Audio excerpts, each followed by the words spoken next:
At the prestigious Harmonwood College, Hallway 303 was notorious among students. Rumors whispered that a malevolent spirit roamed its dimly lit expanse. A spirit fueled by a love for music and a tragic end. Emma, a music major, dismissed the stories as mere legends until one fateful night.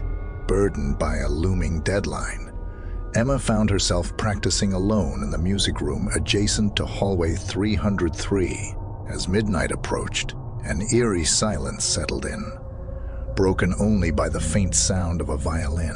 Curiosity gripped her, and against her better judgment, she followed the haunting melody. The hallway seemed longer than usual, and the dim lights flickered with every step. The melody grew stronger, guiding Emma to a door that bore the number 303. Hesitation gripped her, but the allure of the music was too strong to resist. She pushed open the door. Inside, the air was heavy with an oppressive presence. An old grand piano stood against the wall, its keys moving as if played by invisible hands. In the corner, a figure swayed, its fingers dancing on the strings of a violin. The music was beautiful, yet melancholic, seeping into Emma's very soul. The figure turned, revealing hollow eyes and a translucent form. The spirit of a young violinist, trapped in a perpetual performance. His eyes pleaded for release as his bow continued to glide over the strings, the music resonating with the pain of his unfinished life. Emma's heart raced as she realized the spirit sought a partner, someone to complete the duet. Summoning her courage, she approached the piano. Her trembling fingers found the keys, and with a deep breath, she began to play. The piano and violin wove a haunting harmony, the music echoing through the corridor. As the last notes faded, the spirit's hollow eyes softened, and a tear traced its ethereal cheek. With a final bow, he vanished, the hallway returning to silence. Emma knew that her music had granted the spirit peace, and from that day on, Hallway 303 was haunted no more. St. Agnes University was a place of both academia and unease.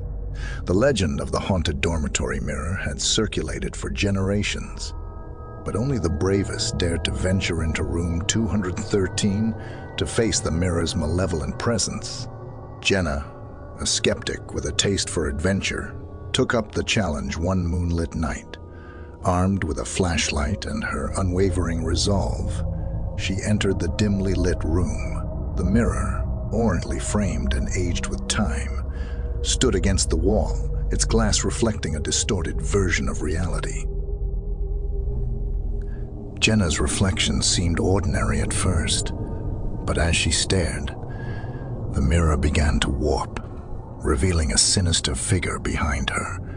A cold breeze swept through the room, and a whisper filled the air. "Join me." Her heart raced, but Jenna refused to yield. With a trembling hand, she touched the mirror's surface. It rippled like water, and the figure reached out, its fingers brushing against hers. Terror and determination clashed within Jenna as she shouted, "No!" The mirror's surface shattered, the figure dissipating into 1,000 shards. As Jenna caught her breath, she realized the room had grown colder. A whisper lingered in the air, thanking her for breaking the curse. Jenna knew that her courage had released the trapped spirit. But as she left the room, a chilling thought gripped her. The figure had looked hauntingly familiar, like a distorted reflection of herself.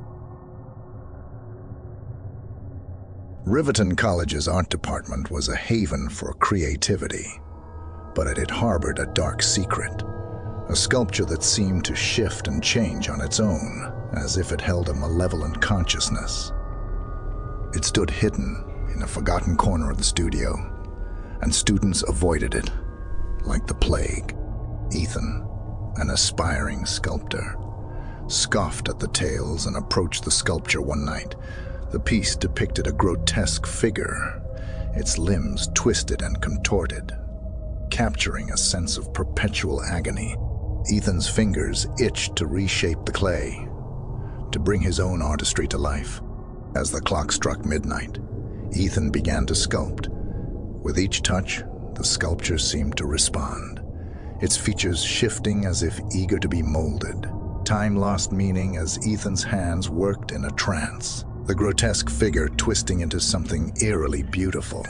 The studio grew colder, and the figure's eyes seemed to gleam with an unsettling light. Its mouth stretched into a grin, and a voice filled Ethan's mind. "You've given me form." Horror surged through Ethan as he realized he had unwittingly breathed life into the malevolent entity. He stepped back, the sculpture's eyes following him. Panic stricken, Ethan reached for a nearby chisel and struck the sculpture with all his might.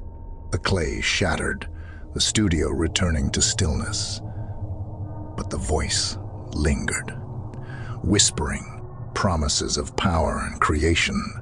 Determined to break the hold, Ethan shattered the remnants of the sculpture and scattered the pieces.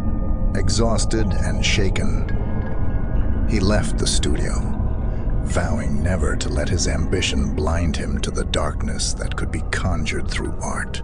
And though the sculpture was destroyed, Ethan couldn't shake the feeling that the malevolent entity still lurked, waiting for another unsuspecting artist to shape its destiny.